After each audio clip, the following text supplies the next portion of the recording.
The main rival to Prime Minister Benjamin Netanyahu won support from Israel's Arab coalition on Sunday to form a government, potentially undermining Netanyahu's plan to stay in power atop a proposed unity cabinet to fight the coronavirus outbreak.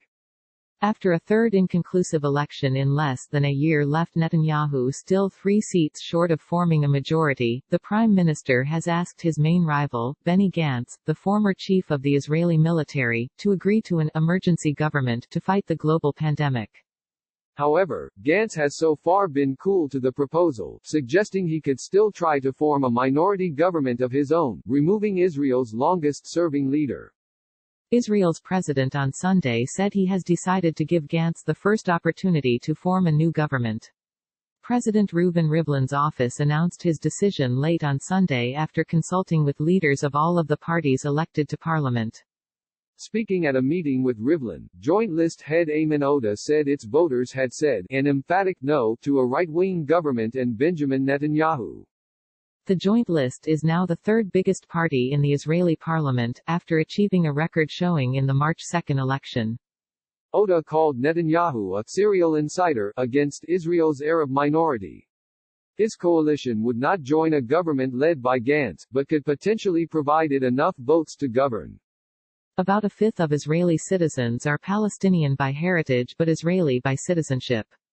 But no Israeli government has ever included an Arab political party. Netanyahu's Likud party denounced any such plans. While Netanyahu is handling a global and national crisis in the most responsible way, Gantz is racing to form a minority government depending on supporters of terror, the party said on Twitter. With Netanyahu facing criminal charges in 3 corruption cases, his trial was supposed to start on Tuesday but was postponed until May 24 amid the health crisis. Political rivals have cast doubt on his motives for proposing a unity cabinet. Gantz has said Netanyahu did not appear to be sincere, having yet to send a negotiating team to Gantz's blue and white party. "When you're serious, we'll talk," Gantz wrote.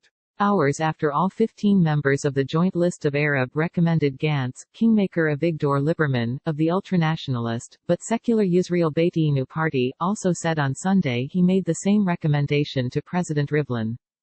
Gantz now has a majority of 61 out of 120 members.